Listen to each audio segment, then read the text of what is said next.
desse conhecimento. Om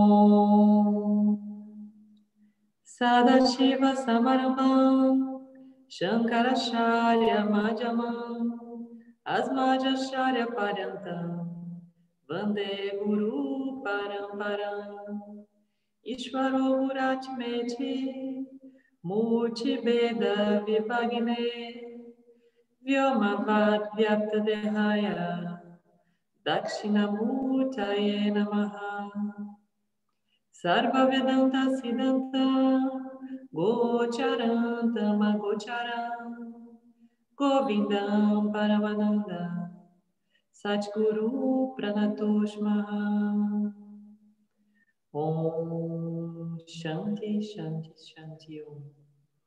Gratidão a presença de vocês mais essa noite.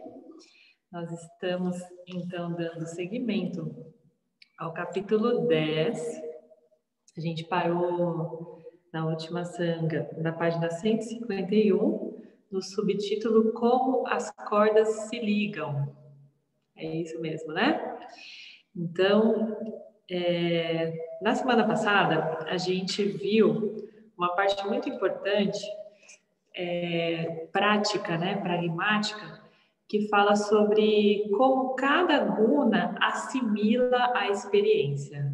Né? Então, ficou claro que o sattva, né, esse guna, essa energia, é a que assimila a experiência de uma forma mais plena e mais clara, né, sem um predomínio diferente a não ser da luz que revela, né? Então, o sattva é a luz que revela, e aí, automaticamente, a assimilação da experiência por sattva é uma assimilação mais nobre, que traz cada vez mais o conhecimento do nosso ser real, né? Da nossa real natureza. Então, a gente tem como objetivo, com o conhecimento do Vedanta, caminhar à luz de sattva, né, para que nós nos tornemos predominantemente satívicos e a cada dia a gente torne esse conhecimento mais arraigado, mais firme, e aquilo que o Mário falou na semana passada, né, um conhecimento mais rápido. E aí, antes da gente continuar aqui nesse subtítulo, eu gostaria de deixar aqui para vocês um complemento ou uma retificação. Aí vocês vão tomar de acordo com o que cada um assimilou. Na semana passada, que eu conversei essa semana com o nosso professor, Arlindo, na semana passada ele acompanhou a Sangha, né? E em algum momento eu trouxe para vocês que a ayahuasca, ela é uma experiência da não dualidade, né? E ela é uma experiência não dual. E aí, ele trouxe para mim o seguinte, que segundo o Vedanta, toda experiência é dual. Por quê? Existe o experienciador experienciando a experiência. Então, um observador está observando a experiência. Mesmo que haja uma sensação de não dualidade, esse observador está na dualidade. Então, o correto de se dizer aí não é uma experiência não dual, mas sim uma experiência aparentemente não dual. Tá? Então, embora seja uma super sensação como o samadhi, né, que é uma sensação de não dualidade, a gente se funde, várias pessoas já trouxeram essa experiência, né, de se fundir com o todo, de sentir o corpo se desfazendo e tal, ainda assim, por ser uma experiência, ela é aparentemente não dual, ok? A não dualidade, ela não é um estado, ela é simplesmente um conhecimento, uma descoberta, né, que vem através da assimilação do ser, de que somos o todo, né? Então, a partir do momento que a gente de fato assimila esse conhecimento, a gente passa a ter essa sensação como um conhecimento, não mais como uma experiência, né? Então, a gente não precisa mais experienciar, a gente já sabe, a gente conhece o ser que somos. tá bom? Então, fica essa retificação. Toda a experiência, ela pode ser aparentemente não dual, mas ela não é realmente não dual. Segundo Vedanta, somente o conhecimento traz para a gente essa assimilação real da não dualidade, tá bom? Então, seguindo aqui, como as cordas se ligam.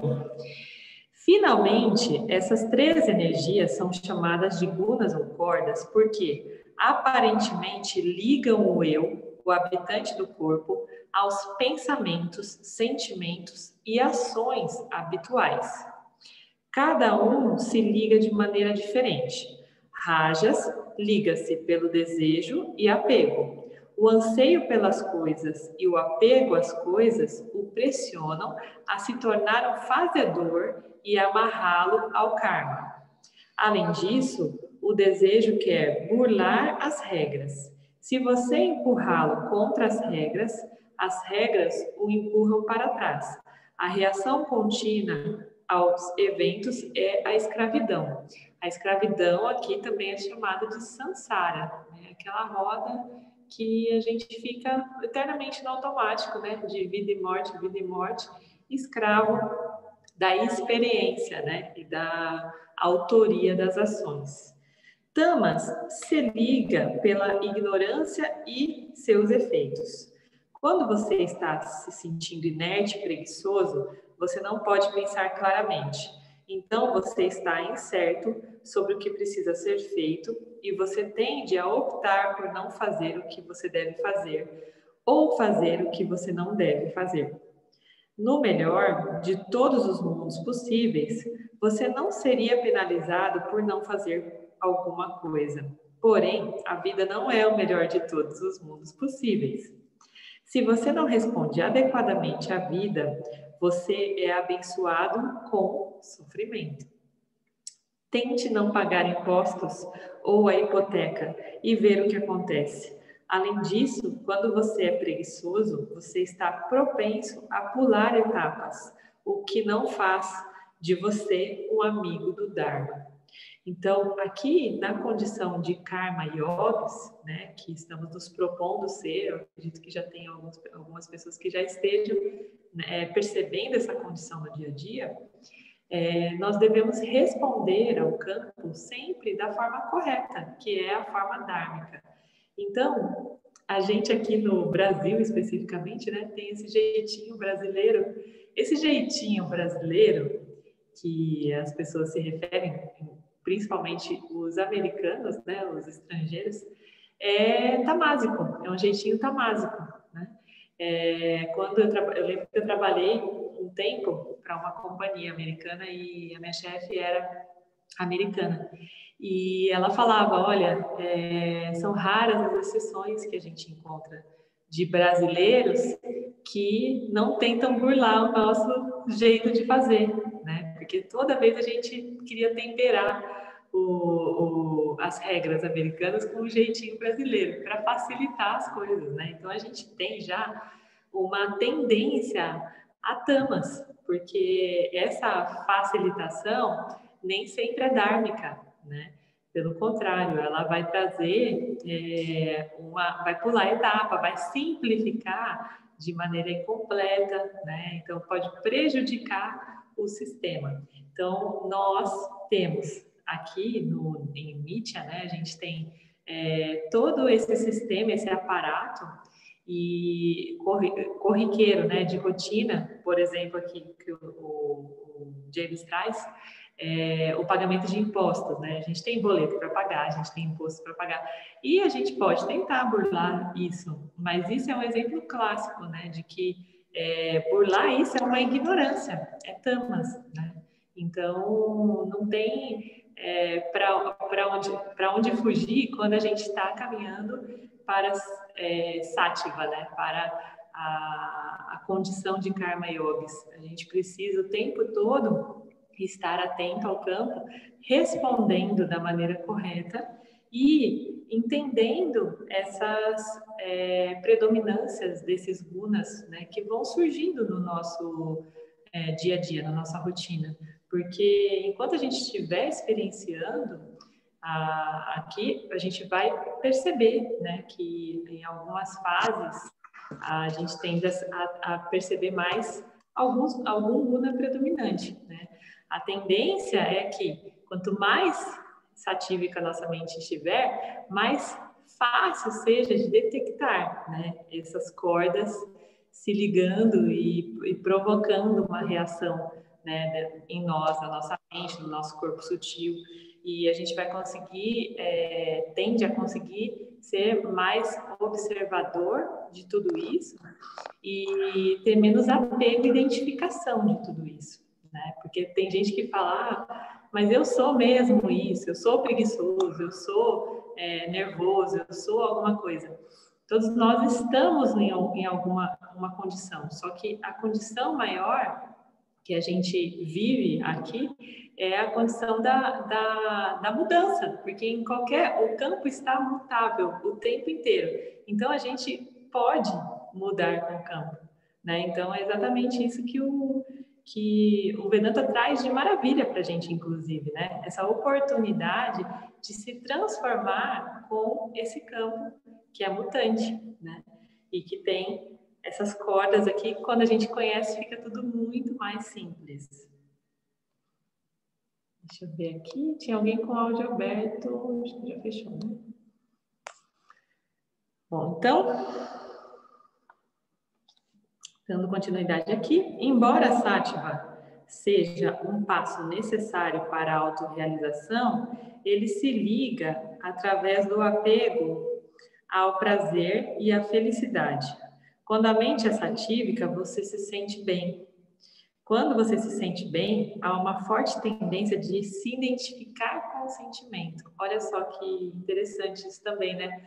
Todo guna tem seu perigo, tem sua pegadinha, né? E aqui o Sattva tem esse preço a se pagar. A gente não pode se identificar com o sentimento. Na verdade, há apenas um eu, e esse não se sente bem ou mal, mas quando é aparentemente ignorante da sua natureza, ele acha que é um desfrutador. O prazer que sente está sempre associado a um objeto, e objetos são experimentados na mente. Então, quando rajas ou tamas assume, o prazer desaparece. Olha que interessante, né, gente?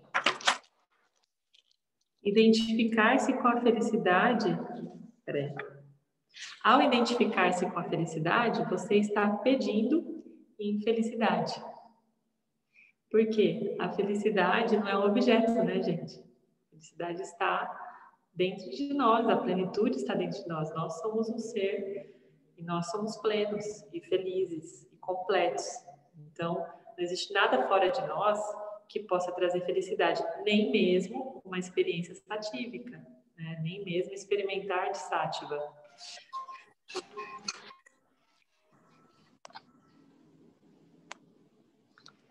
Sattva também se liga pelo apego ao conhecimento. Olha só que interessante também, gente, essa parte.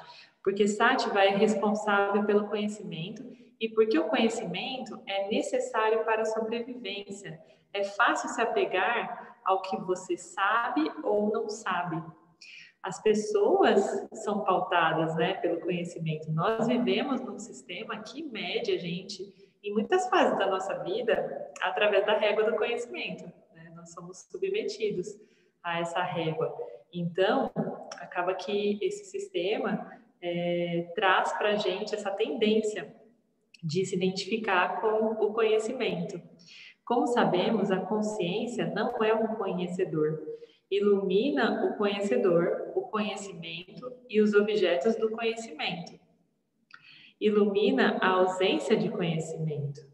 Portanto, o apego ao Sattva, discernimento e equilíbrio, e não ao que advém de Sattva, aquilo que advém desse estado, como, por exemplo, bem-estar e conhecimento, o coloca no caminho do autoconhecimento. Vocês entenderam essa parte, gente? Ó, o apego ao sáttva, que é o discernimento e o equilíbrio, e não ao que advém dele. Ou seja, o que advém dele? São objetos, né? Sáttva é uma energia que faz parte da gente. Tudo que advém de sáttva são objetos. Se a gente se apegar a qualquer um desses objetos, a gente vai escolher pelo caminho do sofrimento, porque a gente vai continuar reafirmando que algo fora da gente nos completa, tá? Então, esse é o erro, que tá a pegadinha de sáttva. Isso sempre é um problema, porque o mundo não está necessariamente de acordo com esses ideais. Na realidade, a existência é consciência, e consciência tem valor neutro, mas uma mente sob o feitiço dos gunas não é neutra de valor.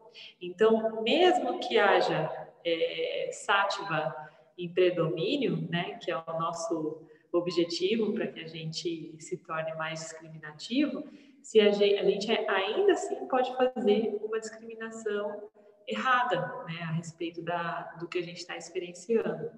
Sáttva faz com que o indivíduo interprete a realidade em termos de valores superiores ou espirituais.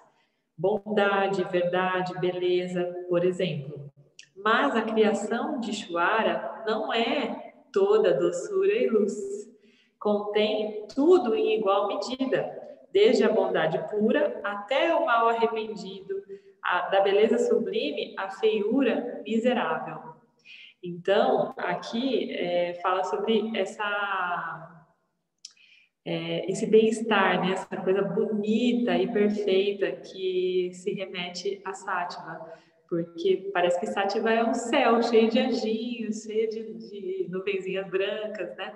E o campo, ele não é assim, a gente vê no dia a dia, a gente durante 24 horas, no período de 24 horas, a gente passa. Tem dia que de inferno ao céu, né? Em menos de um dia, e vice-versa.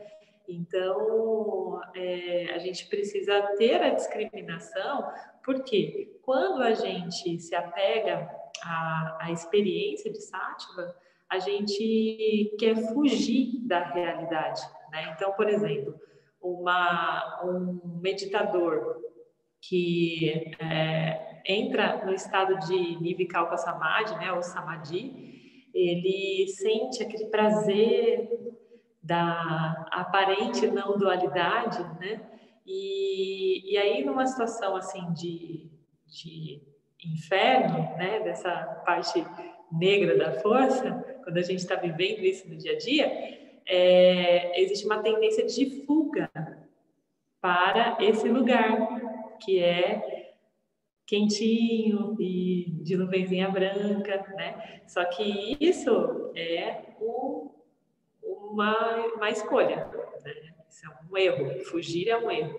Então a gente precisa entender a medida, né? E a forma de olhar para sáttva também, tá bom?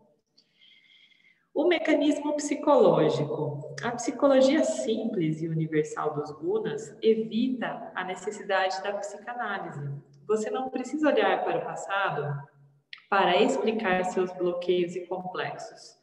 Todos derivam do mesmo mecanismo inconsciente, negação e projeção. Tamas causa projetos de negação e rajas de projeção. Onde você encontrar um, você vai encontrar o outro. São energias dinâmicas, operando o tempo todo. Se você sabe quem você é, o jogo de rajas e tamas sobe ao nível de consciência e eles perdem o poder de criar sofrimento. Há muitas coisas sobre nós mesmos que contradizem a nossa boa opinião de nós mesmos. O egoísmo, a arrogância, a crueldade, a desonestidade, a inveja, a luxúria, a ganância. Não queremos pensar em nós mesmos dessa forma, nem queremos ser percebidos assim. Tamas os esconde. Como o corpo causal é dinâmico, essas qualidades estão continuamente procurando expressar-se. Eu não posso dizer que sou egoísta ou ganancioso. Então, o que acontece? Rajas projeta egoísmo, ou ganância, ou engano em alguém ou algo mais. Ele é a culpa. Então, nesse contexto aqui, gente, tem muito daquela história que o James já falou lá atrás, né? Ah, porque eu sou assim porque quando eu tinha tantos anos, o meu pai fez isso comigo, ou o meu irmão toda semana me chamava disso, daquilo. A gente tende a negar, eu sou preguiçosa porque quando eu era pequena minha mãe fazia tudo para mim, não me deixava fazer as coisas, sabe? Esse tipo de coisa. São enganos.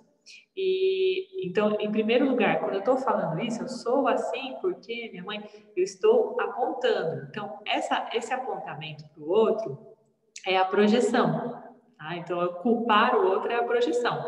Isso, o que causa, o que ajuda a promover isso, né, o causador disso, é rajas. Tá? Agora, a partir do momento que eu nego a minha responsabilidade nessa minha preguiça, eu estou sendo também tamásica. Então, são as duas gunas operando ao mesmo tempo. Tá? Isso é o que quase não acontece, né, gente? A gente não vê, meio raro ver isso acontecendo no dia a dia, né? Mas, e é por isso, né, que o James fala assim, a partir do momento que você enxerga a origem desse problema, você vai liberar o papai, a mamãe, o tio da culpa, né? E aí vai caber a você fazer essa trajetória de construção desse ser que você né? Que na verdade não é bem uma construção, acho que a palavra correta aqui é o descobrimento mesmo, né? Você entender que a força todas essas três forças, essas três energias moram dentro de você e cabe somente a você fazer a gestão dessas energias, né? E reagir ou agir no campo da melhor forma. Né? Então, a primeira coisa, a gente para de culpar. O primeiro efeito colateral é parar de culpar o outro sobre as nossas peculiaridades, né? E passar a se responsabilizar por entender isso, entender esse mecanismo com cada vez mais clareza, né, mais sátiva, e se desidentificar, né, tirar a identidade disso. Então, não, eu não sou preguiçosa, eu estou nesse momento ainda algum tempo com uma predominância de tamas, mas eu tenho agora a capacidade de identificar esse tamas agindo na minha vida e estou conseguindo identificar oportunidades de transformar isso. Estou temperando isso com sátiva e com rajas, né? E equilibrando essas energias. Então, por isso, ele diz que esse mecanismo, quando a gente toma ciência, né?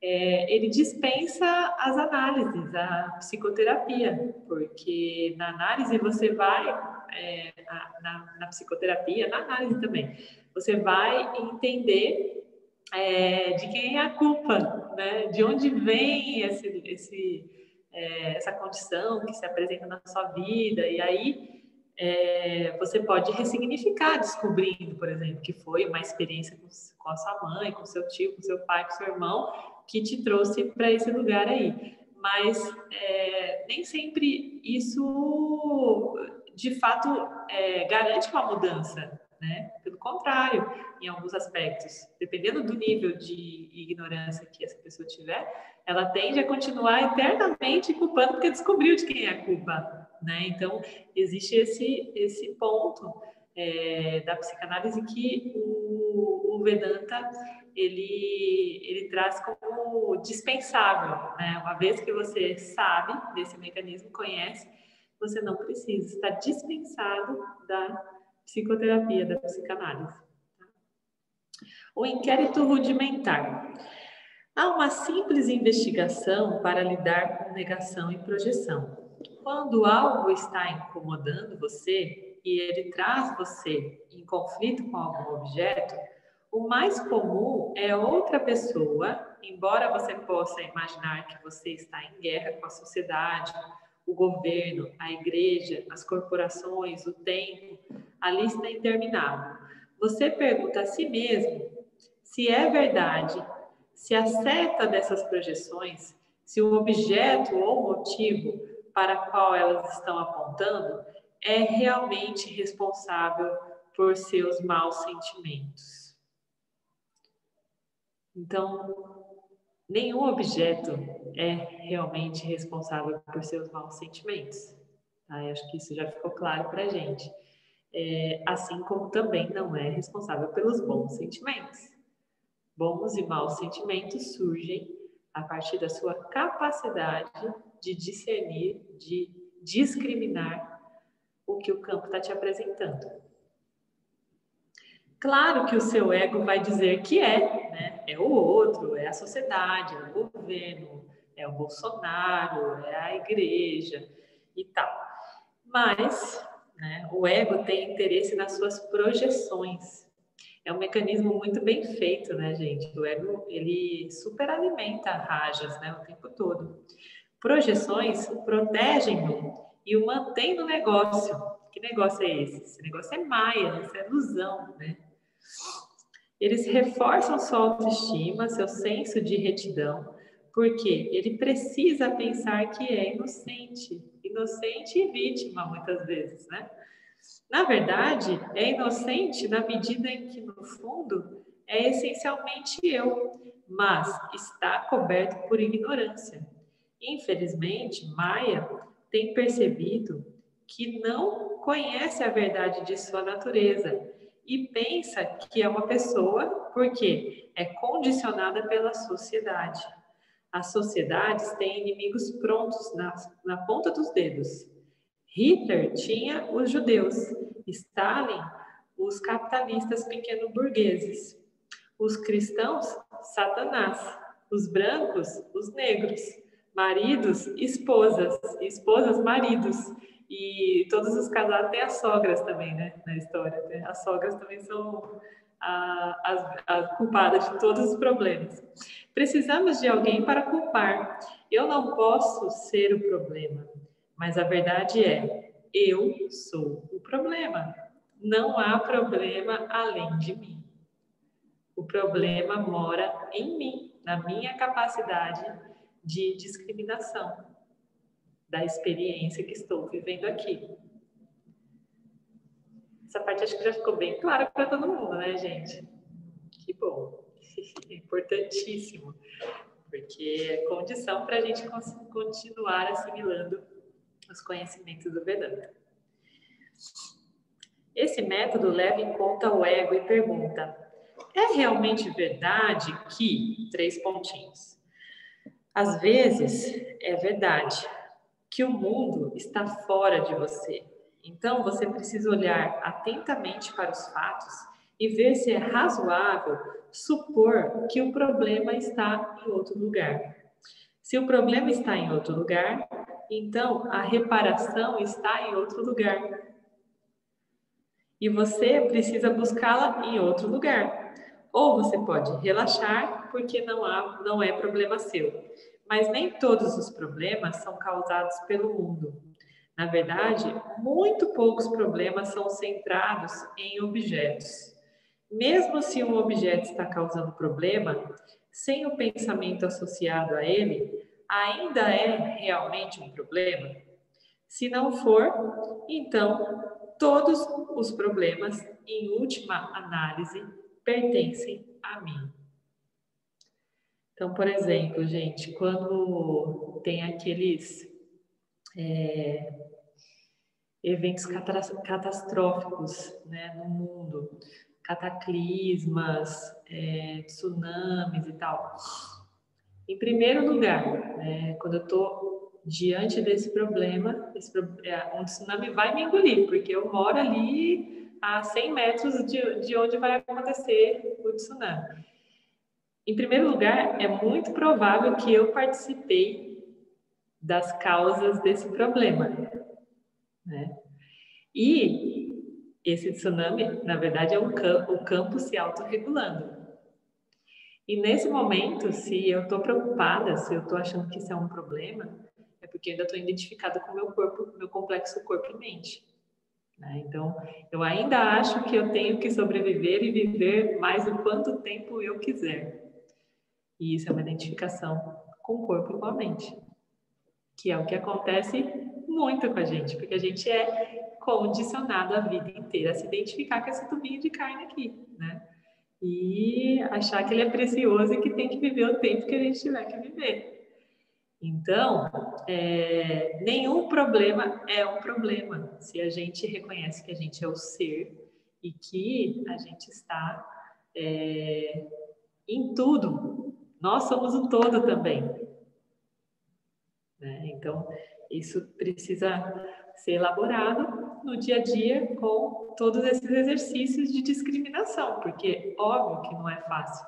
Se fosse fácil, a gente aprenderia isso na escola, na nossa formação básica, né? Se fosse conveniente, a gente chegaria na idade adulta com a mente já predominantemente satívica, por ter condicionado assim, né? Porque tem algumas pessoas que chegam na idade adulta com a mente satívica, mas por merecimento, por exercício, né? Mas se isso fosse conveniente, nós seríamos treinados para isso. E pelo contrário, nós somos treinados para nos identificarmos com o complexo corpo-mente o tempo todo.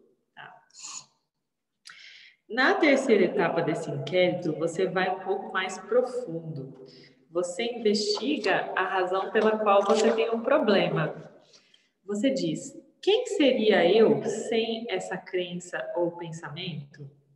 Esta é uma parte difícil, porque é aqui que você descobre que o problema é essencial para a sua identidade.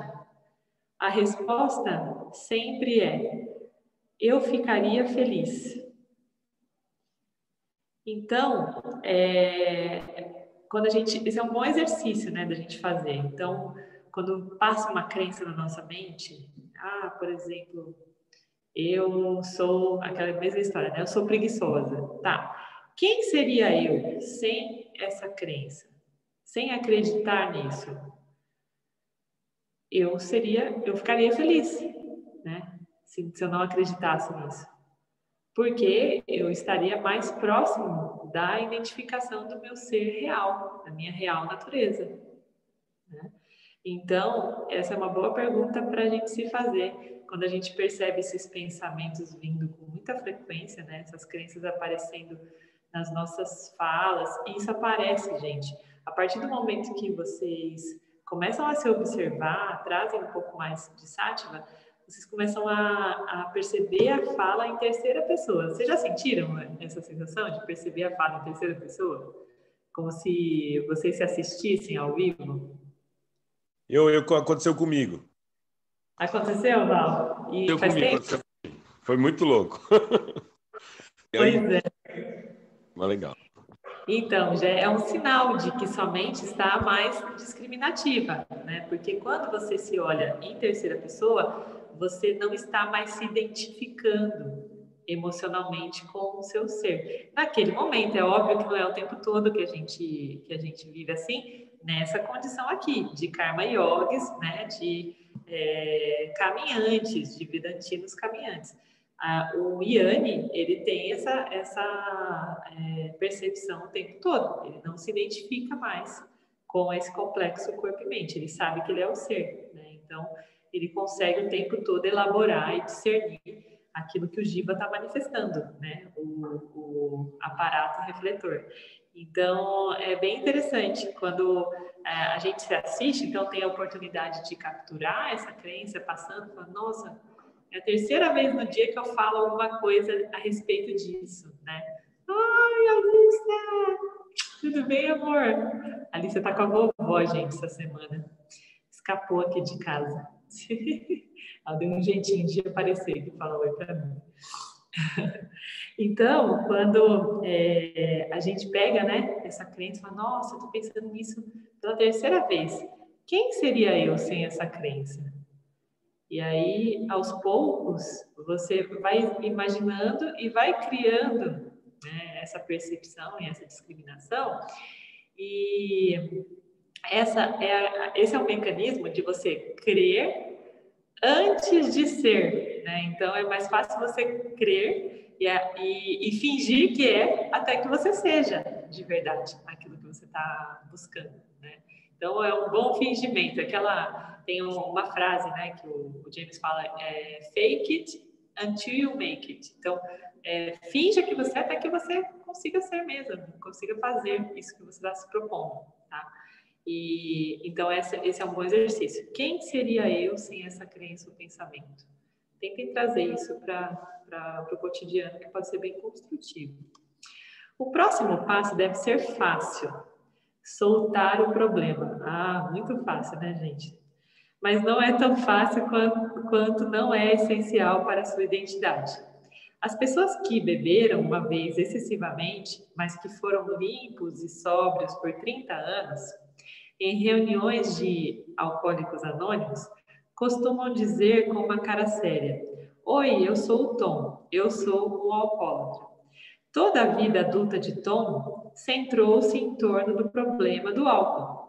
Forneceu-lhe uma identidade. Então, é a mesma coisa da preguiça, né, que eu dei o exemplo, que é o alcoólatra.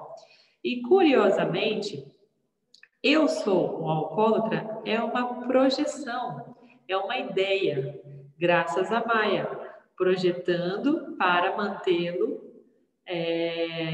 a parte, né, de apreciar a sua verdadeira natureza.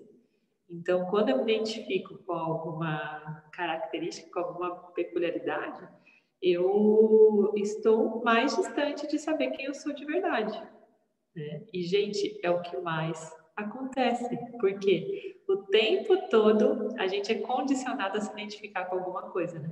A ser alguma coisa, a se definir como algo. Então, esses rótulos, eles vão aparecendo a cada fase da nossa vida, né? De uma forma diferente. A partir do momento que a gente vai colecionando papéis sociais, né? A gente vai acumulando ainda mais rótulos. E o tempo todo a gente está sujeito a se identificar com algum deles, né?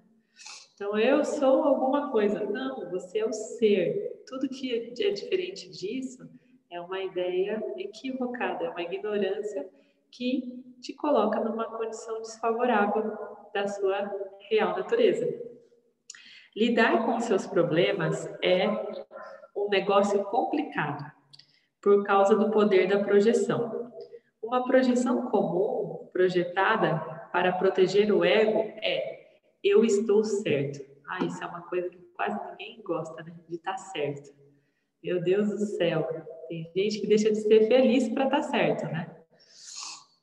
Quando você está sob a influência de rajas, você realmente não se importa com o Dharma. O ego precisa do fundamento moral, precisa estar certo porque não se sente bem sobre si mesmo. Assim, você fica certo, né, entre aspas, e o objeto errado, entre aspas. Então, é sempre o que está fora está errado, né? Veja a dualidade em ação. É um bom exemplo, né, gente? Esse do James.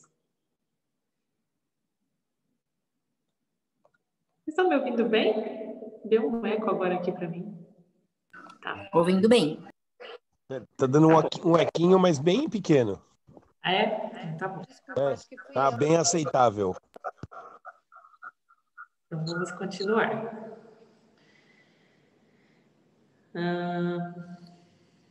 Na verdade, você não está certo ou errado. Você é apenas consciência comum. Mas, de novo, graças a Maia, você precisa melhorar seu senso de autoestima, que nunca é o que deveria ser, se você não soubesse quem você é.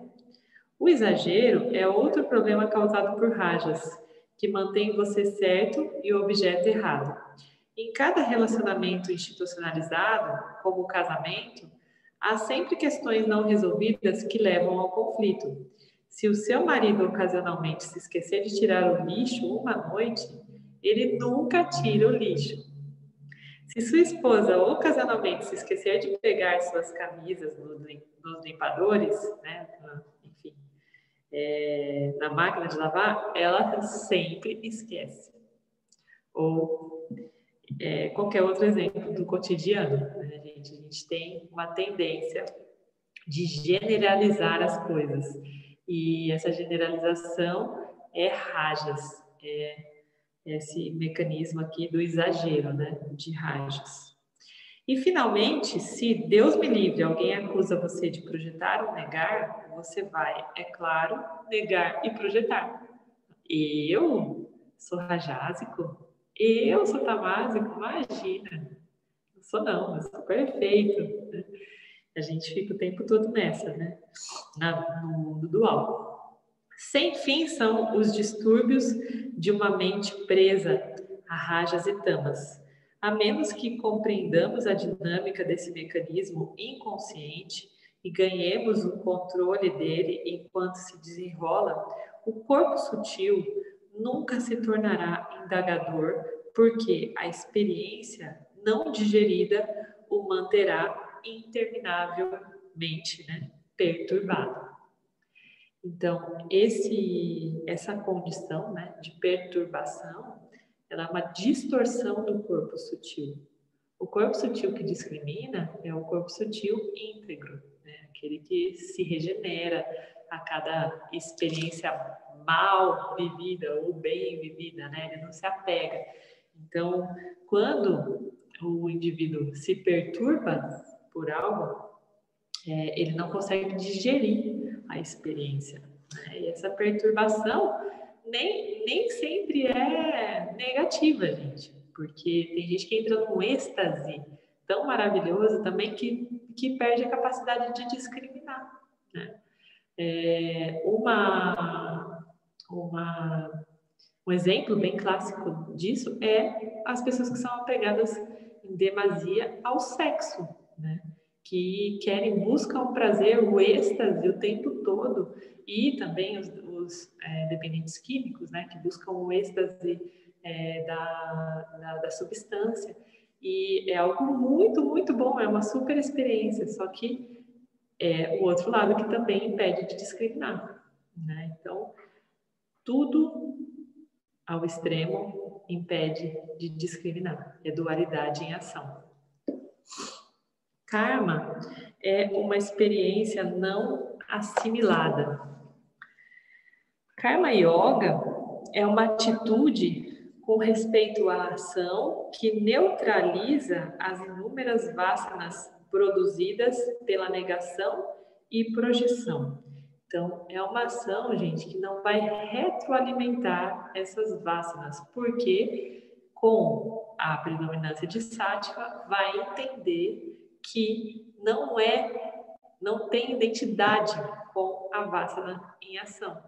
Tá? Então, enquanto a gente está em tamas e rajas com predominância, a gente vai ficar numa eterna identificação, né? A gente se identifica com a vasana.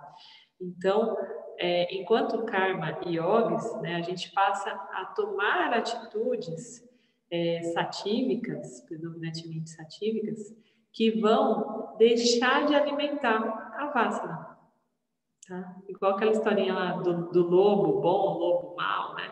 Que lobo que sobrevive? Aquele que a gente alimenta mais. Né? Então, as vasanas são esses mecanismos parecidos com isso. A gente tem que alimentar para que elas continuem fortes e predominantes, né? Se as vasanas não forem neutralizadas pelo Karma Yoga e por um entendimento trazido pela análise do mecanismo causal, né? O mecanismo causal é o mecanismo que trouxe a causa do problema. A experiência não assimilada produzirá karma indesejado e a mente permanecerá externalizada e perturbada. Karma indesejado, dentro do vocabulário vedantino, é o papa karma, tá?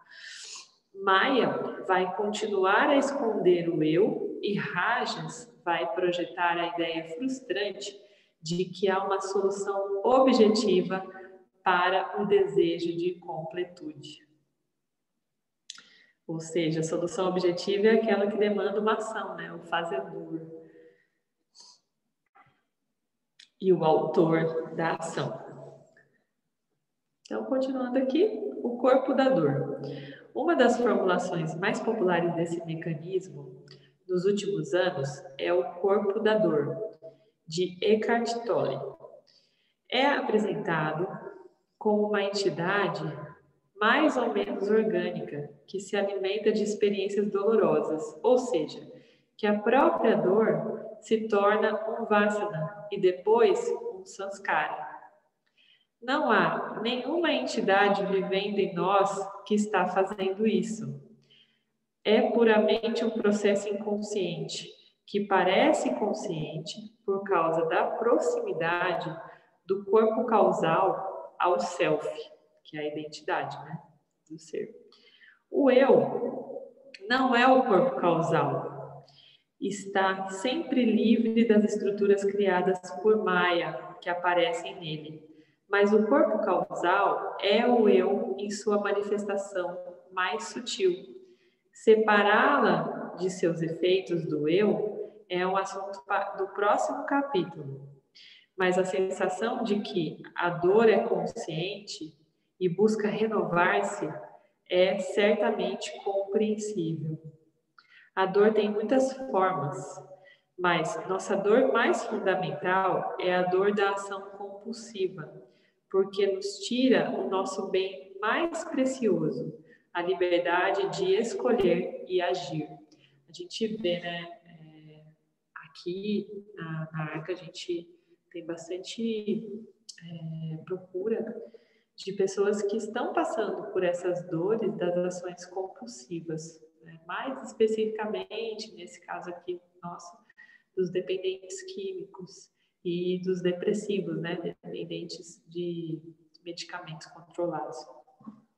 Então, é muito frustrante, né, para o ser se perceber tão vitimizado por ele mesmo, né? Tão impotente diante dessas vasanas vinculativas, porque ele perde completamente mesmo essa liberdade que é de ser um karma yogi, né? Inclusive, o nosso professor Arlindo diz que essas pessoas que estão sob essa condição, elas são consideradas inaptas pela a busca do Vedanta, porque elas não têm condição de discriminar a mente, uma vez que a mente está disfuncional, né? Então, nesse estado aqui, o ser está disfuncional.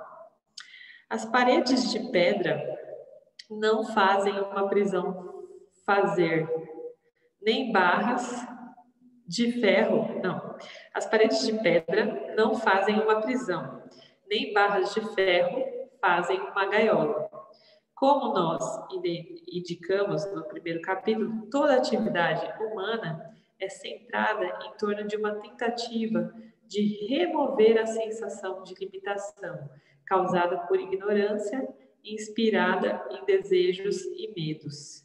Então, essa tentativa de remover a sensação de limitação é o quê? Equivalente ao quê? A busca pela liberação, que é a quarta busca, que é, por sua vez, a única verdadeira busca, né? Então, quando a gente fala da quarta busca, a gente lembra das outras três, que é segurança, prazer e virtude, né?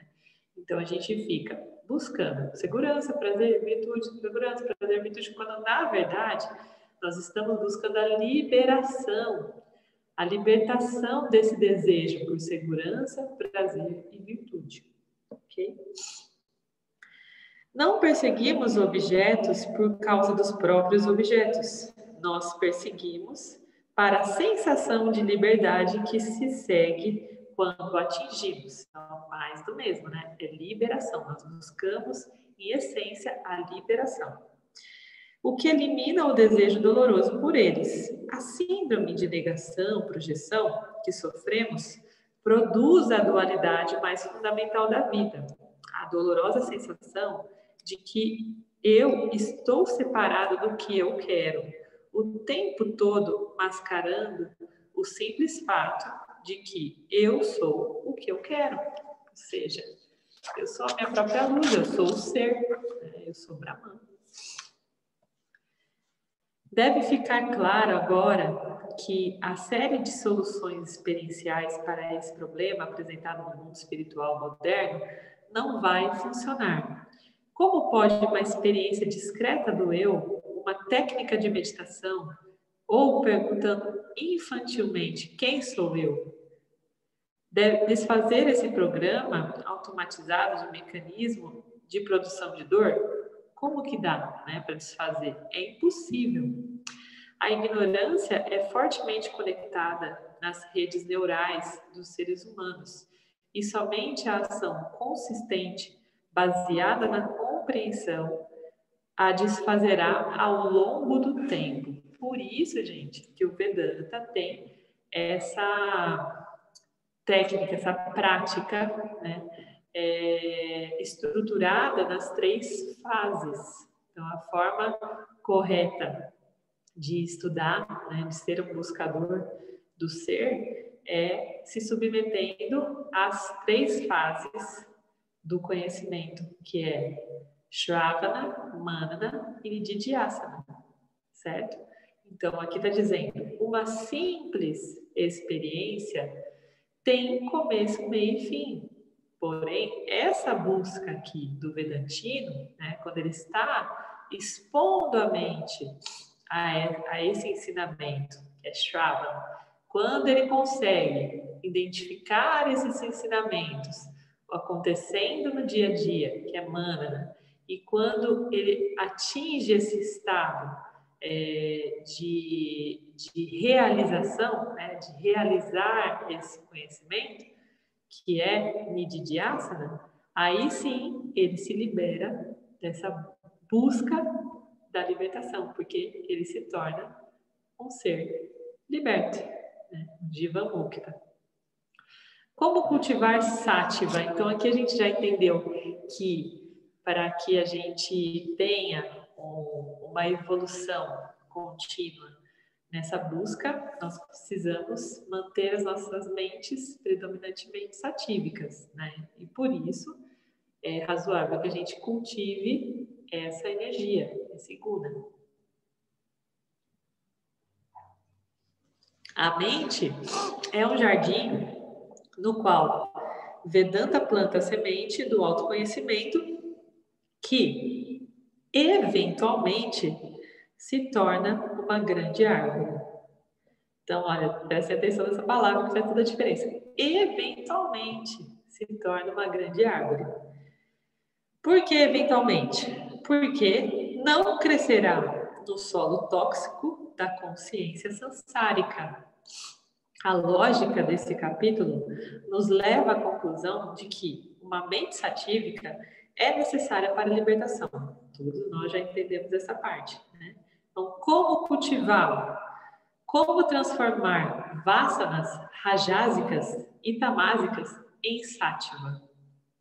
A prática de yoga é um compromisso de ajustar as proporções relativas de tamas e rajas com referência a sátiva, para produzir uma mente de pensamento eficiente, poderosa e clara.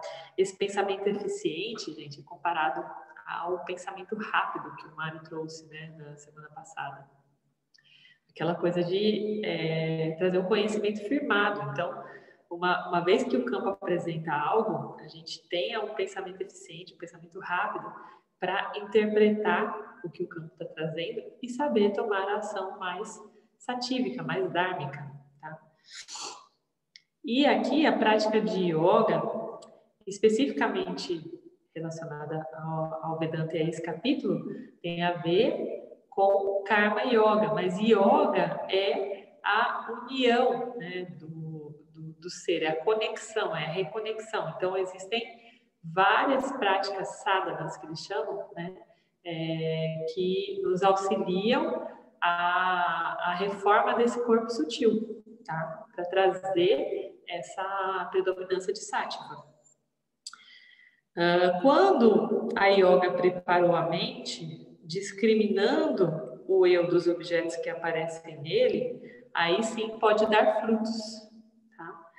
Quando você cultiva a Sattva, conectando suas ações com os resultados. Isso nem sempre é fácil, porque os resultados têm efeitos observáveis e não observáveis. A gente nunca sabe, de fato, o impacto de uma ação nossa, né? Qual é o real impacto da nossa ação? A gente sabe alguns impactos óbvios, mais diretos, mas existem vários impactos indiretos que ficam difíceis da gente mensurar, né?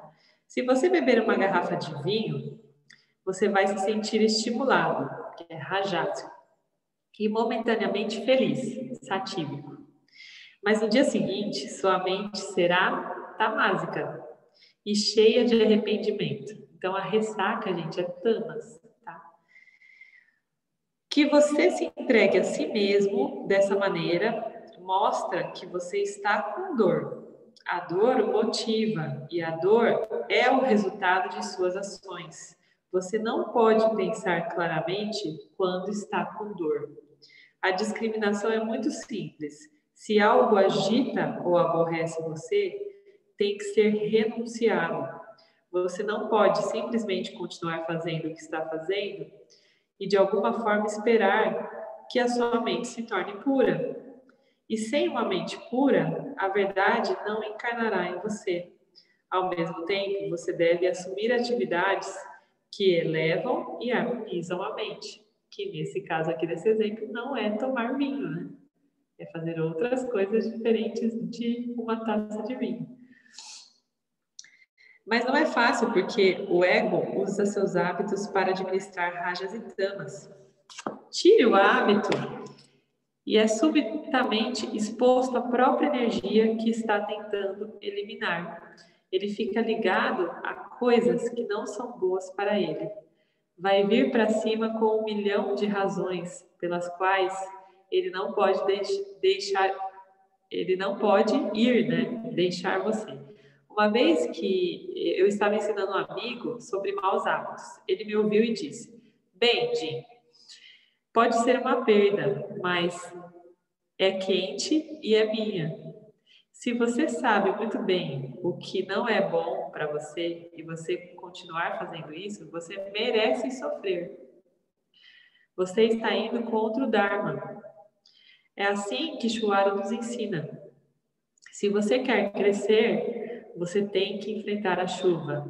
Então, aqui quando ele fala, pode ser uma merda, na verdade, né? Pode ser uma merda, mas é quente e é minha. Essa coisa de ser quente e minha remete ao quê? Ao estado de zona de conforto, né? E ao estado de apropriação. É meu isso, faz parte de mim, né? Mas você não tem que assumir a responsabilidade. Peraí, que não é essa parte não. Se você quer crescer, você tem que enfrentar a chuva. O que é a chuva? É o desconforto, né? É sair da zona de conforto. Porque nos tornamos uma raça de selfies indulgentes. Os falsos gurus têm um campo fértil. Então, os falsos gurus são aqueles que prometem resultados milagrosos, sem a gente fazer nenhum esforço, né? E como a gente é indulgente, ou seja, a gente quer ser liberado de todas as obrigações e obter ainda assim o resultado, né? A gente acaba dando o supervalor a esses gurus falsos. Eles dizem que você não precisa fazer nada, ou que você pode se manter exatamente da mesma forma, porque ele vai levá-lo até a iluminação. Mas você tem que assumir a responsabilidade por suas projeções, embora, em última análise, elas não pertençam a você. Olha que interessante isso, né? Embora não pertença, enquanto faz parte do seu sistema, você tem responsabilidade por se desprender dessa identificação, né? Quando isso torna-se resolvido, você naturalmente responde de acordo com o Dharma. Eu acho que em menor ou maior proporção, todos nós temos, né, conseguimos identificar alguma vássana predominante no nosso dia a dia, enquanto a gente tem contato com esse material, né? Mas, às vezes, quando a gente se põe mesmo a se observar, surgem algumas constatações surpreendentes, né? Tem pessoas que já trouxeram assim, coisas para mim do tipo, Thaís, eu nunca imaginei que eu tivesse a vássana X. Aí, de repente, eu me encontrei com isso. E isso é muito natural, porque quanto mais a gente pratica esse auto-olhar, né, essa observação, mais coisas vão sendo clareadas, né? Às vezes a gente dá muito valor a algo que aparentemente é predominante em nós, só que pode ser uma predominância maior de tamas que está fazendo um esforço maior para esconder algo que é tão importante quanto, ou às vezes até mais para ser olhado, né? Então, por exemplo, a gente tem 5 vássanas, a gente elege uma para olhar. Só que aí, enquanto a gente fica firmado nessa, a gente está negando as outras, né? Então, é muito interessante, importante que a gente se abra verdadeiramente para enxergar todas essas vássanas vinculativas operando no nosso dia a dia. E óbvio que esse shift, né, essa mudança de sistema não acontece do dia para a noite. É um exercício que está submetido ao mecanismo de aprendizagem do Vedanta, que é Shravana, Manana e Didhyasana. Não tem outra forma nesse caminho que a gente está se dispondo a percorrer, né, no caminho vedantino. Preso em Sattva. Mas você tem que ter cuidado. Quanto mais pura a sua mente se torna, maior é o perigo de desenvolver um ego espiritual. Ainda tem essa, né, gente? Quando a gente está conseguindo se libertar, ainda tem uma última pegadinha que pode ser tão forte, tão relevante quanto todas que a gente já passou na vida inteira, né? O ego é a parte do corpo sutil que possui ações e resultados. Associa-se ao sublime sentimento de Sattva e diz: eu sou puro, eu sou santo, eu sou espiritual. Pode tornar-se extremamente vago e perdido numa esfera abstrata de amor. A prática da discriminação não se destina a melhorar você ou torná-lo puro. Você já está realizado. Consciência já é pura. Uma mente pura, um coração puro, não é a meta. É apenas um meio para um fim. É o campo em que o Vedanta pode estabelecer a visão da não-dualidade. A visão da não-dualidade destrói o senso de propriedade do ego e estabelece o conhecimento do eu. Então, gente, se eu digo que eu sou puro, que eu sou santo, que eu sou espiritual, o que eu estou fazendo? Reafirmando a dualidade. Quando eu digo Aham Brahmasmi, né, eu sou Brahman, eu estou identificando que eu sou o todo e tudo que há no todo. Eu sou o ser. Então, é bem diferente da gente achar que é puro e cristalino e santo, né? Sattva, a pureza em Vedanta. Se a visão da não-dualidade é estabelecida em uma mente pura, a experiência é processada como ela acontece. Ou seja, não tem o véu que esconde, né, a realidade, que é tamas, e não tem a projeção de rajas. É a verdade nua e crua aqui, quando é estabelecida na mente satívica, né? A experiência é processada como ela é, como ela acontece. As coisas surgem e eu respondo apropriadamente. O que é apropriadamente? Sem apego e sem aversão. Eu vejo o quadro grande e vejo onde me encaixo nisso. Os acontecimentos cotidianos são postos para descansar.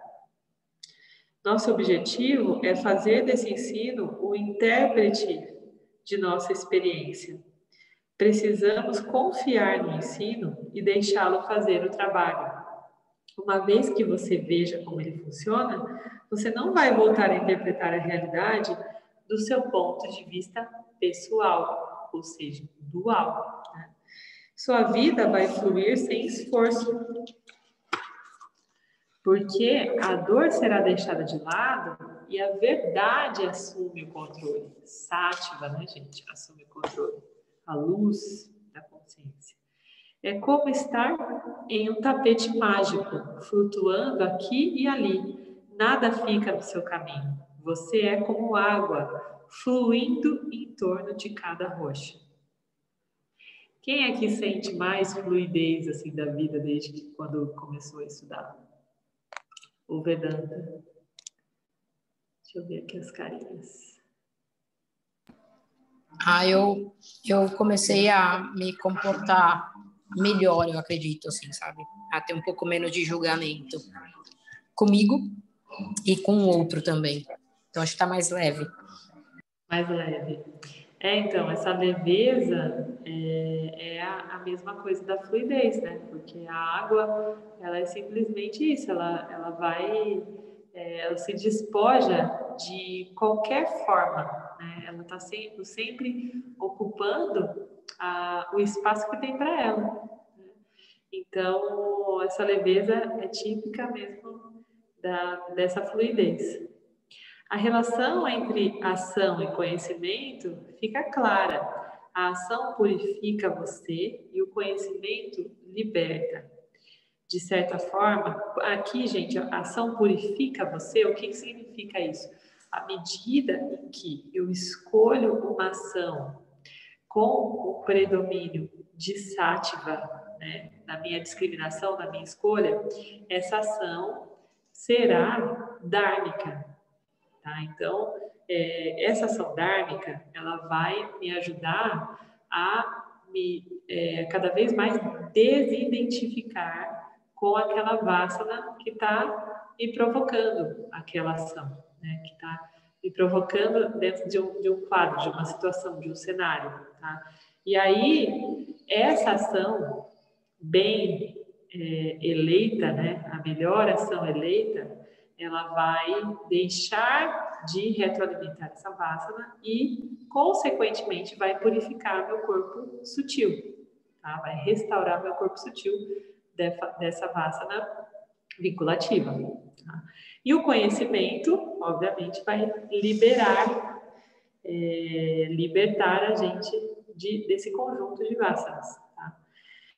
De certa forma, você poderia argumentar que a ação é ainda mais importante do que o conhecimento, porque, a menos que você tenha feito o trabalho, o conhecimento não pode destruir sua ignorância.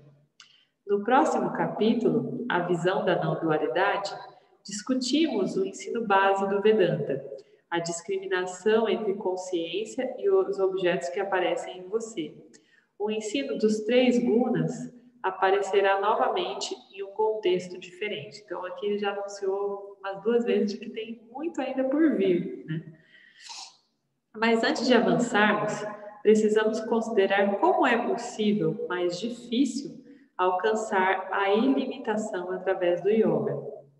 Até agora, eu usei a palavra yoga para significar uma ação ou ações feitas para obter um determinado resultado. Sabemos que o eu é sempre livre e já realizado. Assim, yoga não trabalha para a libertação. No entanto, pode levar à libertação. Tá? Então, são ações que vão fazer o quê? Tornar a nossa mente rápida, mais satívica e mais capacitada de assimilar o conhecimento, né? Entender, porque assimilar o conhecimento é o que dentro da estrutura do Vedanta? É humana. Eu consegui contemplar esse conhecimento realizando as ações no dia a dia. Então, tanto conhecimento quanto Karma Yoga tem igual peso, igual proporção dentro desse processo, né? Nós precisamos dar o mesmo valor para os dois, para ambos, ok? Embora o mundo moderno veja o yoga como exercício, e de fato há um ramo do yoga que é puramente físico, no mundo védico a palavra yoga se refere ao Yoga Sutras, o yoga dos 8 degraus ou membros. É um caminho de meditação levado a vários estados espirituais da mente. Erro principal. Está aqui uma citação de um texto do Vedanta do século XIX chamado Panchadasa. Inclusive, Panchadasa, gente, é um texto que o professor Arlindo está dando aula. Ele está na aula 79, eu acompanho essas aulas aos domingos. E é muito interessante. Depois, no outro estágio, eu já recomendo vocês a conhecerem esse texto sagrado do Vedanta. Ele diz o seguinte: uma pessoa viu um raio de luz emitido por um diamante e outro viu um raio vindo de uma vela. Ambos acreditavam que os raios vinham de um diamante e foram buscá-lo. Embora ambos tomaram o raio como sendo de um diamante, um encontrou um diamante e o outro não. Confundir o raio de uma vela como o de um diamante é chamado de erro enganoso, um erro que não leva ao objetivo. A meditação ou adoração da consciência também pode levar à libertação.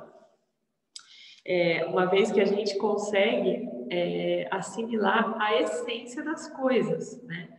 E a não condicionar o fenômeno ao objeto. Então, a meditação ou a adoração também pode levar à libertação. Quando? Quando eu não condicionar a libertação a elas, né? Porque a meditação e a adoração também são objetos. São exercícios que podem me levar à libertação, se eu não tenho apego a eles, ok? Então, é a história do diamante. Se eu esperar que o raio saia só do diamante e não encontrar o diamante, o que eu faço? É a mesma coisa aqui. Se a minha mente ela não é discriminativa, se eu não consigo obter a libertação, se eu não consigo assimilar os conhecimentos do Vedanta, eu não vou ter libertação? Não necessariamente. Você pode ter libertação por outros meios, se você tiver tendência a esses outros meios. Mas, de toda forma, a única maneira de se ter a libertação é desapegando do resultado da ação e não enxergando, não vinculando a libertação a nenhum objeto, né? Inclusive a meditação ou a adoração, ok? Então, assim, vou adorar a Deus porque eu preciso me libertar. Não faz sentido, ok? Pessoal, eu vou fechar o áudio aqui só um instantinho. Preciso dar um recadinho aqui para o Marco.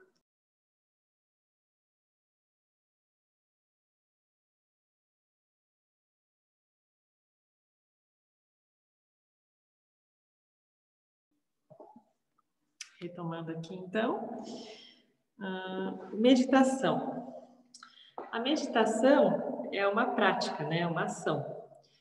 Embora algumas meditações insistam que o corpo seja posicionado de uma certa maneira, a meditação é um ato da mente. Tá? Então, existem várias, né? Vários tipos de meditações. Cada uma sugere a prática de algum modo.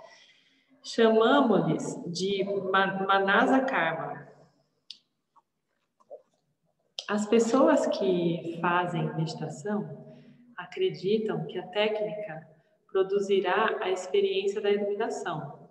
É por isso que você vê o esclarecimento como um estado na literatura yoga, bem como a ausência óbvia de um meio de autoconhecimento. O meditador quer alcançar um certo estado, como samadhi, né, o Samadhi, o Nirvikalpa Samadhi, ou Nirvana. Sabemos que isso não é possível, porque a realidade é consciência não dual. A não dualidade significa que há apenas um estado, e você é o estado. Então, eu falei no começo, né, dessa série sobre isso, que a não dualidade não é um estado, gente. Você é não dual, você é o ser. Então, se você buscar isso como um estado, você vai estar objetificando isso, ou seja, você vai estar colocando isso no universo dual, ok? Os gunas são 3 estados diferentes criados por Maya, fora da consciência não dual. No entanto, a meditação pode, inadvertidamente, levar à libertação. Portanto, ele é chamado de erro principal. Um dos melhores exemplos de um erro principal é a experiência de Ramana Maharshi, um dos maiores sábios da Índia. Está aqui uma descrição de uma experiência que ele entregou o conhecimento, que lhe entregou o conhecimento do ser, né, do self. Então, Ramana Maharshi, gente, né, ele é bem citado como a exceção, né, aquele ser que foi, de fato, acometido pela libertação, ou seja, atingiu esse estado de libertação através de uma meditação, através de uma iluminação advinda de um ato meditativo. Então, como que foi aqui? Ele descreveu essa experiência. Eu senti que ia morrer e que eu tinha que resolver o problema sozinho. O choque do medo da morte levou minha mente para dentro e eu me disse mentalmente, sem formar palavras: agora a morte chegou. O que isso significa? O que é que está morrendo? Esse corpo morre. E de repente dramatizei a ocorrência da morte. Deitei-me com os membros estendidos e ainda como se o rigor mortis tivesse se posto e imitado um cadáver, de modo a dar maior realidade à investigação. Segurei a respiração e mantive meus lábios firmemente fechados, para que nenhum som pudesse escapar, de modo que nem a palavra eu, nem nenhuma outra palavra pudesse ser proferida. Bem, então, eu disse a mim mesmo, o corpo está morto. Ele será levado rígido para a terra, em chamas, e ali reduzido a cinzas. Na Índia é uma prática, né, gente, fazer a cremação de todos os corpos. Mas com a morte do corpo estou morto? É o corpo eu? É silencioso e inerte, mas eu podia sentir toda a força da minha personalidade e até mesmo a voz do eu dentro de mim, para além dela. Então, eu sou espírito transcendendo o corpo. O corpo morre, mas o espírito que o transcende não pode ser tocado pela morte. Isso significa que eu sou espírito imortal. Tudo isso não era um pensamento maçante. Passava por mim vivamente, como uma verdade viva que eu percebia diretamente, quase sem processo de pensamento. Eu era algo muito real, a única coisa real sobre o meu estado atual. E toda a atividade consciente conectada com o meu corpo estava centrada nesse eu. O ser, né, gente? Eu aqui é o ser. A partir daquele momento em diante, o eu, ou o eu com maiúsculo, com E maiúsculo, centrou a atenção em si mesmo por um poderoso fascínio. O medo da morte havia desaparecido de uma vez por todas. A absorção do ser continuou ininterrupta desde então.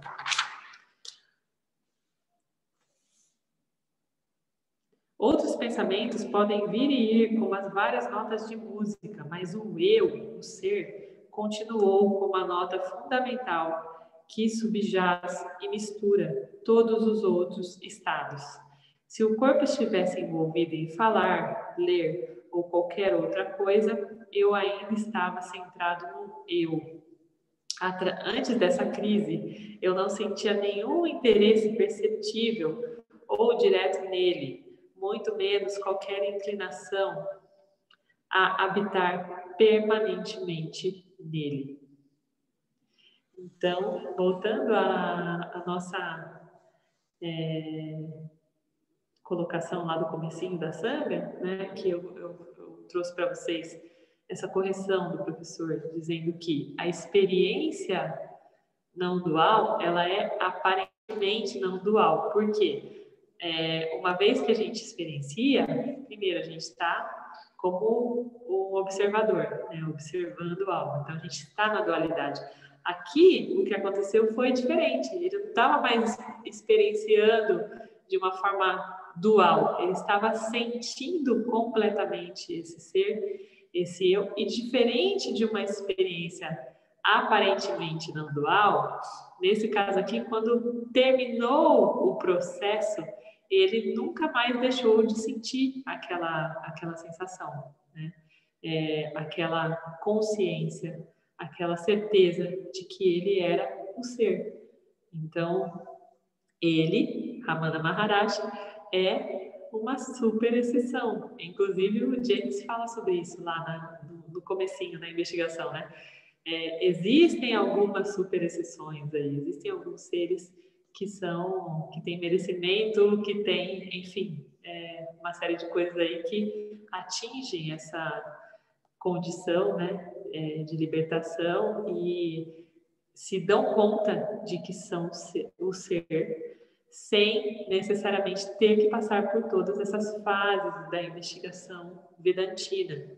E Ramana Maharshi é um exemplo que é trazido aqui com detalhes. Essa é uma típica experiência própria. Ele, ou algo parecido, acontece em algum lugar a muitas pessoas todos os dias. Há uma vasta literatura sobre esses tipos de experiência, né? De Nirvana, Nirvikalpa Samadhi, Samadhi. A primeira coisa que notamos é a afirmação. O choque do medo da morte levou minha mente para dentro. A mente já estava enfrentando o mundo, agora ele está olhando para dentro, ou seja, a mente, esse choque da experiência da morte, trouxe a inversão, né? A mente dele era extrovertida, passou a ser introvertida, que é o único caminho para a descoberta do ser. Agora ele está olhando para dentro. Uma mente virada para dentro não precisa ser o resultado de um traumatismo, embora traumas muitas vezes direcionam a mente para dentro. Existem experiências, né, de liberação também através de um trauma. Nesse caso aqui, era um trauma para ele, né, vivenciar a morte. Uma epifania que acontece dessa maneira pode ser um evento fortuito. Foi o caso de Ramana, porque levou ao autoconhecimento. Mas não é tão útil como o cultivo gradual de uma mente virada para dentro através da prática consistente de karma e jnana yoga. Tá? Então, como ele já disse várias vezes aqui, ele repete. É uma sorte, é fortuito.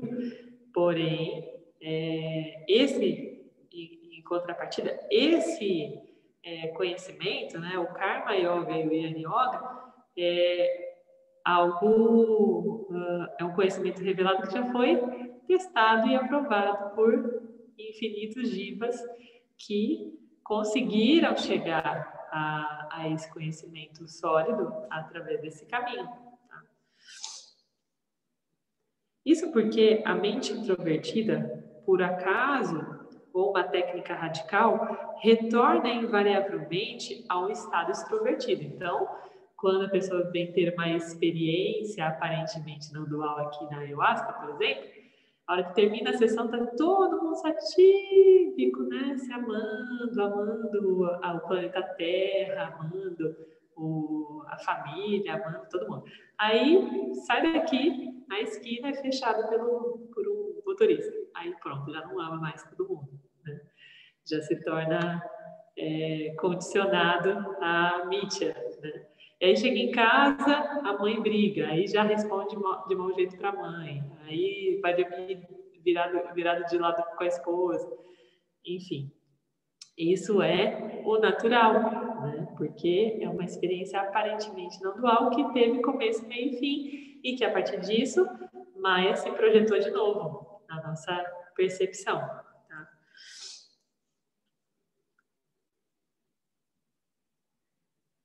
Então, vamos lá. Porque as vássanas extrovertidas são apenas temporariamente suspensas pela epifania, né? Então, enquanto a gente está vivendo aquela experiência, fica suspensa ali na espreita a vássana, só esperando a gente voltar um pouquinho mais para essa realidade aparente, né? Elas não são destruídas. Nenhuma experiência discreta da reflexão da consciência em uma mente satívica pode desfazer vidas de ignorância. Isso é uma coisa bem importante da gente lembrar, né, gente? Porque a gente não sabe de onde a gente veio no sentido de experiência. Nosso Jiva é uma entidade experienciadora eterna, né? Então a gente não sabe quantas e quantas vidas a gente coleciona, a quantas e quantas vidas a gente coleciona esse conjunto de vássanas que nos vinculam, né? Então não é uma simples experiência que tem esse poder todo de liberar a gente do dia para a noite, fazer esse shift, né? Essa virada de chave. Não é possível em X% dos casos, em uma grande predominância de casos, né? Então, tem essas exceções aí, como o Ramana Maharaj, ok?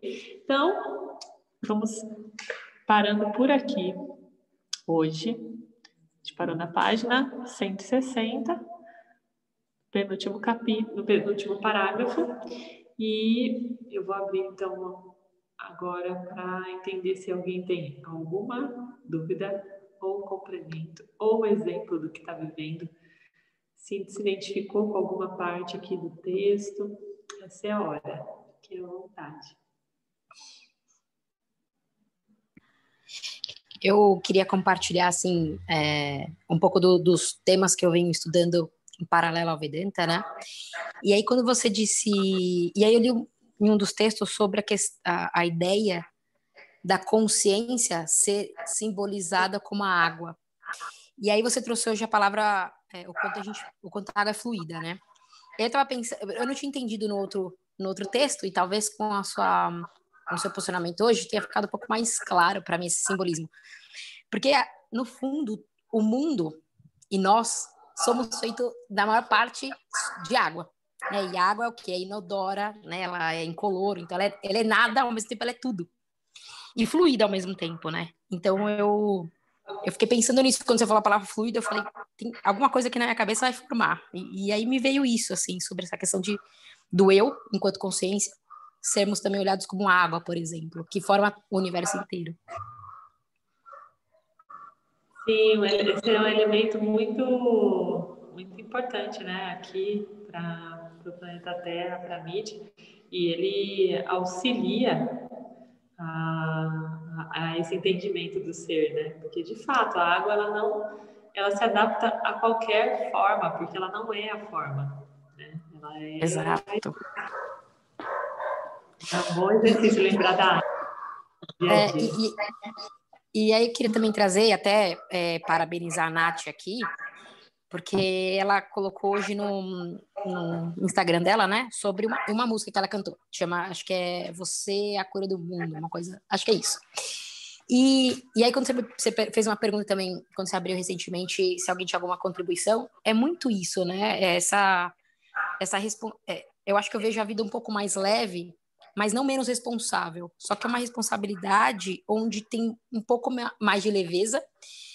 Eu não penso mais naquela como eu era antes, que era uma questão muito de quando alguém vem com alguma coisa para mim, eu me obrigo a tentar resolver o problema dela. Hoje, ainda que tenho esse comportamento, eu só não fico tão apegada ao resultado daquilo. Então, como é que vai ser, eu não sei, mas talvez tenha aparecido para mim por algum motivo. Então, acho que até as músicas, enfim, o cenário que vem aparecendo, eu pelo menos, estou tentando ficar um pouco mais atenta, sabe? é muito legal. Então, de novo, para a Nath aí, parabéns. Ficou ótimo. É isso, né? A gente, quando começa a viver a humana, né, que é essa contemplação do ensinamento, a gente passa a identificar esses elementos em tudo que acontece com a gente, né? E aí também existe, a gente começa a perceber vários fenômenos, assim, de nossa, eu nunca pensei nisso, mas agora que eu penso nisso, isso aparece sempre para mim, né? É um fenômeno mesmo de atração daquilo que você está discriminando, porque você está atento àquilo, né? Estava tudo ali, só que o seu olhar não permitia você a perceber, né? Então você acha que você está atraindo aquela situação, mas a situação estava ali, é somente que você estava atenta para aquilo. Então, você começa a perceber Vedanta na letra da música da Nath, por exemplo. Exato. E está em tudo, né? Também está na letra daquele funk horroroso que a gente não quer ouvir na rádio, né? Vedanta está ali também, de uma outra maneira. Né? É bem interessante isso. Eu quero falar também, já que Pode eu fui falar. citada. Aproveitar o gancho. Na verdade, né, compartilhar assim uma coisa que até pouco tempo atrás eu numa conversa com a Thaís, né, tava falando da dificuldade que eu tinha com as mudanças da vida, assim, né, com os momentos. E quando eu comecei a estudar o Vedanta, eu entendi que na verdade as mudanças sempre vão ocorrer, que eu não tinha muito o que fazer, né? Então, eu demorei um pouco para aceitar e, na verdade, para entender como que era esse funcionamento, né? Porque eu tenho uma cabeça muito analítica, por mais que pareça que não, eu analiso demais as coisas, assim, até o que eu sinto. Então, eu sofri demais com isso porque eu queria controlar não só os resultados, mas o processo e como ele ocorria, né? Eu era tão rajásica nesse ponto, assim. E óbvio que também isso é uma mistura para mim, eu enxergo hoje como uma mistura bem grande, assim, de tamas também, né? Com medo de as coisas não acontecerem da forma que eu achava que deveriam. E aí eu me submeti a permitir, a vivenciar o Vedanta da forma mais simples dele, simplesmente deixando as coisas fluírem realmente, né? E hoje, assim, acho que talvez acontecesse na mesma proporção, mas hoje, porque eu consigo discriminar, eu vejo como a minha agenda muda todos os dias, toda hora, de uma forma assim absurda, sabe? Eu não planejo mais muito as coisas, né? Mas obviamente a gente pensa uma coisinha ou outra, tem que fazer isso tal dia, ou tal dia tem isso. E de repente, pum, acontece num dia só, muda as 5 coisas que eu tinha, muda tudo. E aí quando eu vou para a próxima coisa que já era uma mudança, ali já muda também. Então, é assim a vida, né? E eu acho que se permitir vivenciar a vida nessa fluidez é parte, para mim, resultante, assim, do ensinamento do Vedanta. E é muito legal, assim, porque você fica muito mais tranquilo e você aceita o que vier. E como eu falei outro dia pra Thaís, né? Tinha dia que eu tava meio baqueada. Ela falou, mano, você tá bem? Eu falei, it's good when it's good, it's good when it's good. Que é aquela frase que a professora Linda fala que está bom quando está bom, e está bom quando não está bom, né? E eu sempre falo, está bom quando está bom, está bom quando está bom, porque na verdade está sempre bom. Se você entender pelo ponto de vista de que Ishvara só traz aquilo que a gente merece, né? E o merecimento não é algo ruim ou bom, mas é o que é necessário. E tudo, na verdade, eu acredito muito, né? E sempre lembro de um versículo da Bíblia que marcou muito a minha vida em vários momentos, que fala que todas as coisas cooperam para o bem daquele que ama a Deus. E, na verdade, eu enxergo isso, que tudo está sempre se encaminhando para o melhor, porque Ishwara é dármico, né? O campo é dármico. Então, assim, nada que acontece está fora do Dharma, a não ser a gente, às vezes, querendo, né? Fazer o nosso jeitinho brasileiro nas coisas e atrapalhar Ishwara no projetinho dele ali. Então é isso, eu sou grata ao Vedanta e quis compartilhar isso sobre a fluidez e o movimento, né? Porque foi algo super forte, assim, para mim e que durante a aula hoje eu fiquei refletindo super, assim. Então é isso. Que bom, Nath. Enquanto você estava falando, eu estava lembrando do nosso projeto de fim de ano, assim, meu e do Mário. A gente começou a planejar também um dia, a passar o fim do ano. E assim, em 2 dias, a gente mudou, acho que umas 8 vezes, sabe, o que ia fazer. Mas não era a gente, era o campo, se apresentando um monte de reveses, assim. E aí, quando chegou ao final, ao aparente final, né, a gente, então a gente vai realmente fazer isso, né? Ele falou, nossa, que bom que a gente estuda Vedanta, né? Porque numa outra situação eu estaria já estressado e frustrado e, enfim, nem sei mais o que eu ia fazer com tanta mudança que aconteceu nesses últimos dias. E realmente é isso mesmo que traz essa fluidez de interpretar só, né? Interpretar o campo, não tem nada pessoal. É muito incrível tudo isso. Gratidão pelas partilhas, gente. Mais alguém quer trazer alguma coisa?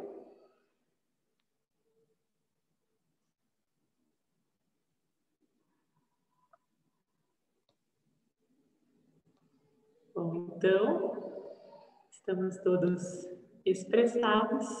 Então, a gente expressa nesse momento a nossa gratidão por esse ensinamento, afirmando que somos plenos através desse mantra. Om Purnamada Purnamidam Purnamudachyate Purnasya Purnamadaya Purnameva Vashishyate. Om Shanti Shanti Shanti.